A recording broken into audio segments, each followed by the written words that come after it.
Вы вообще знаете, как часто надо делать капитальный ремонт в кофемашине? Зажимайте пальцы, если вы замечали следующие симптомы. Долгий нагрев, перепаленный кофе, спускается сразу же пар, теряется при первом же нагреве, после первой чашки кофе.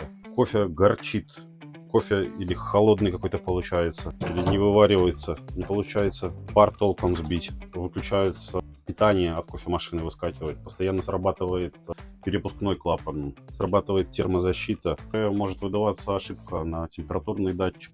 Также, возможно, вы замечали, что под вашей кофемашиной собираются лужи воды. Все это такие симптомы, которые говорят о том, что в вашей кофемашине срочно нужен капитальный ремонт. Капитальный ремонт мы делаем довольно быстро, до 10 дней нас это занимает. Если вы находитесь в Москве либо в Московской области, где-то рядом, по возможности мы предоставляем вам подменную кофемашину.